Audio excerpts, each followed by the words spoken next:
I could put together, and people have, a video of Trump looking absolutely just as senile and doing crazy senile. And of course, Joe Biden is not actually crazy. Your guy is actually crazy. The biggest fact in the last 3 elections, and in how many in the future, I don't know, is that one guy does not concede when he loses. Comedian and political commentator Bill Maher squared off against Kellyanne Conway, Donald Trump's most infamously slippery political advisor and a Fox News host. And the results were equal parts fun and frustrating.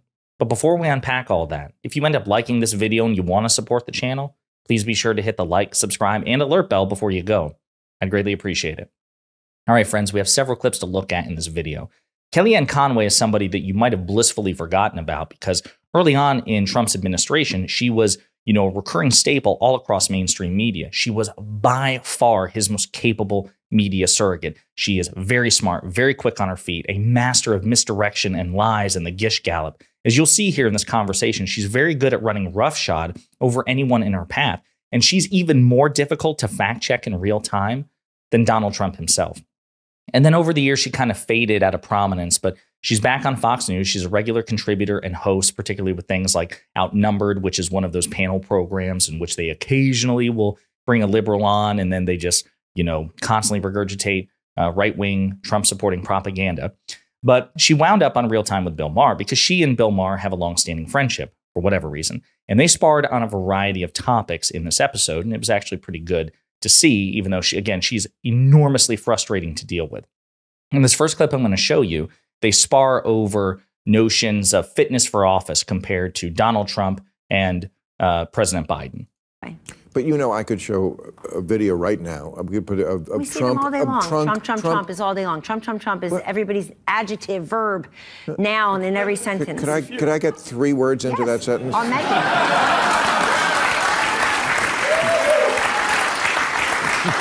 Ta-da! Oh. You had a long oration there. I'm just going to say, I could put together, and people have, a video of Trump looking absolutely just as senile and doing crazy senile. And of course, Joe Biden is not actually crazy. Your guy is actually crazy. He does.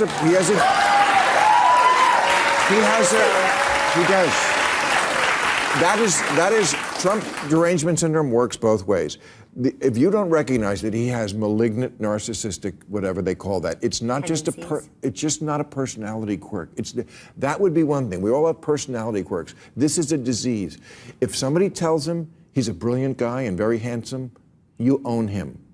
That's the most dangerous thing in a president. He doesn't make decisions rationally. The reason why he's so ahead is because he doesn't have to worry about policy points that he makes because no one takes him seriously anyway. He's all over the map. He pulls it out of his ass. He changes one day for the next. So no one ever takes him seriously. It's the greatest advantage a politician can have. But if you're So Bill Maher makes some really good points here. So obviously this is in response to, Kellyanne Conway regurgitating the notion that President Biden is mentally unfit for office, whereas Donald Trump is. Now, I just want to address this because it's a pet peeve of mine. The very same polls which question President Biden's mental fitness also question Donald Trump's. Okay, so this is recent from Pew Research. A defining characteristic of the contest is that voters overall have little confidence in either candidate across a range of key traits, including fitness for office, personal ethics, and respect for democratic values, where Trump has the advantage. More than a third of voters say they're extremely or very confident that Trump has the physical fitness and mental fitness needed to do the job of president. So again, I'll show this here as well. This is from Fox News, okay, of all places. It says, most voters doubt Biden's physical and mental fitness to be president, Trump's ability to act ethically. But again, when you break it down, Trump garnered more confidence from respondents regarding both physical and mental fitness, with roughly 36% saying they're extremely or very confident he's physically fit for office. As far as being mentally fit, 38% were extremely or very confident in the former president. So as we've discussed before, this is something where Biden is at a disadvantage with respect to polling, but still a majority of Americans in the same polls say that Donald Trump is mentally unfit for office. Now, you can say that it's worse for Biden with respect to the polls, and that's fine, but you have to acknowledge, if you're being good faith, which Kellyanne Conway is obviously not, that the perception of mental fitness is also a problem for Donald Trump. A majority of Americans think neither of these candidates are mentally fit. So then that's when you have to compare them based on the substance, based on their record. And that's where Biden has a clear and decisive advantage over Trump. And again, we'll talk about that as well, because Kellyanne kind of walks into a trap, which unfortunately Bill Maher does not spring on her, but I'm going to. So yeah, it's really important to point that out, that Kellyanne Conway is appealing to a double standard. Bill Maher is also correct, too, that the notion of Trump derangement syndrome, it's a lazy shorthand by Trump apologists and Trump cultists to try to downplay or dismiss out of hand any objective or legitimate criticism of Donald Trump. If you criticize Donald Trump, if you think he's stupid or corrupt or narcissistic, you have Trump derangement syndrome. Again, it's really reductive and dishonest. Bill Maher is actually correct. Well, listen, by that logic, Trump derangement syndrome works both ways, because there is a cult which excuses, downplays, or denies, or in some ways cheers on when they do acknowledge it, every deficit that Donald Trump has. And he points out the malignant narcissism and the fact that Trump himself suffers from Trump derangement syndrome, because all you have to do to get into Trump's good graces is to just not criticize him, because he has a child's narcissism about him, except, of course, he's nearly 80 years old and it's a malignant form. So good on Bill Maher for exposing that. In this clip, Kellyanne Conway, again, kind of opens herself up to a really decisive attack from Bill Maher, which never comes. So we're going to play this clip, and then I will step in on Bill Maher's behalf. We all have the same bias in hiring. We hire people to do a job who've done the job before. You ask them about their experience. You look at their references. You call people about their work product. We have that bias. And so now people, for the first time in centuries or ever, have an opportunity to look at two presidents who have served in the job as commander-in-chief, as president of the United States, and you decide, do I feel more comfortable or better off with one or the other? It's a binary choice. It's very... So what's funny is, I'm surprised she makes this argument, and I'm surprised Bill Maher didn't pounce on it, because it's actually a staggering vulnerability for Kellyanne Conway herself, particularly the part about references. I've used this metaphor before. I've used this analogy, which is, if you think of your vote, yourself as a voter, if you're an eligible voter, you're effectively a hiring manager for political positions in the United States, right? And people are applying for the role. These are the candidates. And so if you evaluate the candidates based on the merits, how can it possibly look good for Donald Trump, particularly with respect to the notion of references? She says, when you're hiring for a job, look at the references. Okay, well, let's look at Donald Trump's references. We've talked about this. A staggering, an unprecedented number of Donald Trump's former top advisors, members of his own cabinet, members of the White House staff, senior members of the staff, have come out and said that the man is mentally unfit for office, that he's ethically unfit for office, that he is enormously corrupt, that he's a malignant narcissist, that he's an authoritarian. 40 out of 44 members of his former cabinet have either refused to, like I said, that they will not endorse him, or have been quiet. Very few have actually endorsed him for a second term. And even those who have, like Attorney General Bill Maher, Donald Trump's own former Attorney General, when he did endorse Trump, finally, it was reluctantly, and he still says he thinks Trump is unfit for office, that he thinks Trump is an authoritarian and a child, cognitively, so to speak. He just thinks that, it's better to have a Republican in the White House than President Biden. He's putting party above country, and he still thinks Donald Trump is unfit for office. President Biden doesn't have that issue. President Bush didn't have that issue. Other Republicans did not have this issue. This is a uniquely Trump phenomenon. So it's kind of staggering to think that, Kellyanne Conway, for whatever reason, thought that was a winning argument. When it comes to references, Trump is objectively at a colossal disadvantage from the people who knew him best. His own vice president, Mike Pence, will not endorse him, as President Biden joked about recently, that's one of the key differences between them. President Biden said his Vice President Kamala Harris, does endorse him. Mike Pence does not. So I wish Bill Maher had pounced on that. But anyway, I want to play this other clip as well, which continues on, in which Bill Maher does push back pretty decisively in a really epic way. But as for policy, you can't argue with the facts. You can't argue that in 2019 we had the highest wage per household and the lowest poverty rate in modern history. Things were going well. The trade deals, the border was more secure. These things matter to people. The biggest fact in the last 3 elections, and in how many in the future, I don't know, is that one guy does not concede when he loses. Does not concede when he loses. This is the crux of what America is. There is nothing more important than that. And you cannot convince me that that's not the truth. Well, and Biden has tried to push that message. He's just not a very vigorous campaigner on those issues. But if you look at the issues of preserving U.S. democracy, that's one of the biggest vote motivators among Democrats.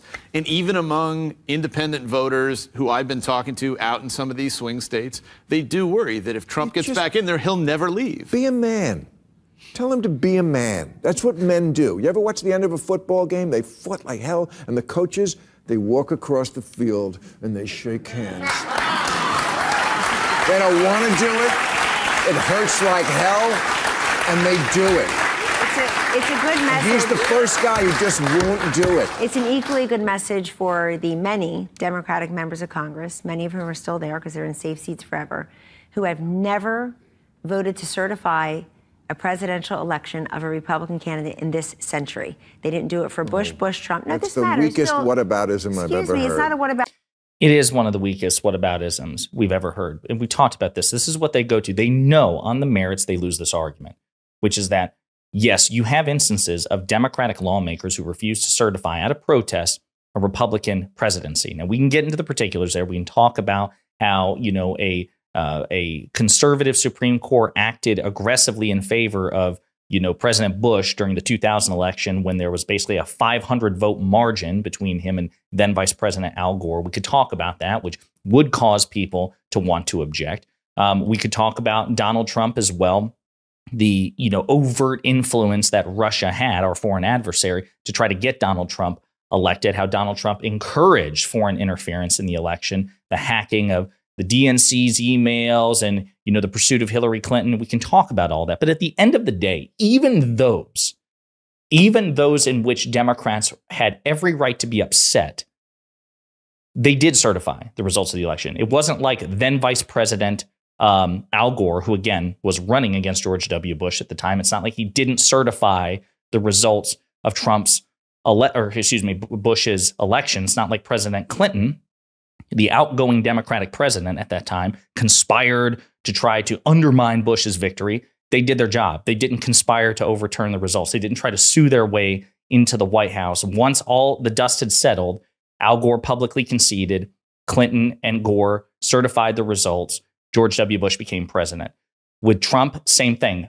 President Obama, the outgoing Democratic president, then Vice President Joe Biden, they didn't try to overthrow the results of the election. Hillary Clinton didn't try to sue her way into a second term. She publicly conceded. Joe Biden actually shut down protest attempts by Democrats. He said, guys, let it go. We're done. And none of the objections to the certification of the 2016 election were ever formalized because Democrats couldn't get other Democrats to support it. Meanwhile, we talked about this before. Donald Trump was the sitting president. He had the highest obligation to accept the results and to support the peaceful transfer of power. He did not. He tried to litigate his way into a second term. He failed time and time again. He, conspired with election deniers to throw the results out, to send fake electors, to, drafting executive orders to seize election voting machines. He put pressure on Vice President Mike Pence to reject results that Trump didn't like. Donald Trump did all that. And Hillary Clinton publicly conceded. Al Gore publicly conceded. Donald Trump has never conceded. Donald Trump is just objectively worse by far on these issues. And after the January 6th insurrection, more than 100 Republican lawmakers still voted against certifying the results of the 2020 election. So the whataboutism is weak. Bill Maher is correct to point this out. Republicans are objectively worse. They have an objectively worse record, and no, it's not close. And we shouldn't pretend otherwise, that this is a both sides issue. This is a one side issue. This is a Republican issue. So good on him for pushing back. And again, like even the policies that Kellyanne mentioned, like, oh, when it comes to policy, you can't question Trump's policy. And then what does she do? She mentions 2019. Donald Trump's presidency did not end in 2019. It ended in January 2021. She does what so many Trump supporters do. They want to cut 2020 off. They want to blame it on Biden. They want to pretend nobody was president at the time. They demand a mulligan that they would never grant for a Democrat if the shoe was on the other foot. So we're not obligated to do it. We're not obligated to adhere to Kellyanne Conway's double standards. We have every right to laugh in her face and say, no, you own it. And if the shoe was on the other foot, you try to make Democrats own it too. So we're going to do it to you.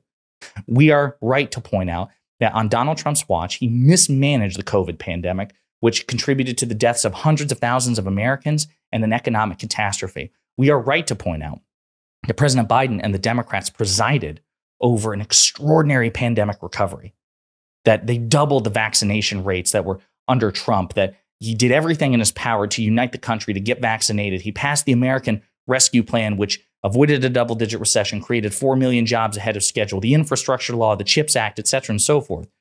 And many unemployment macroeconomic metrics are far better under Biden than they ever were under Trump. And by the way, Trump inherited a good economy from President Obama. President Biden inherited a terrible economy from Donald Trump. So the facts are just not on Kellyanne Conway's side. So again, great stuff from Bill Maher. Equal parts fun and frustrating. I'm glad he gave it back. I'm glad he fact-checked her, but she's so good at what she does. And so it's interesting to see that he took a big risk by having her on. Did he do well? Did he do well enough? Let me know what you think in the comments.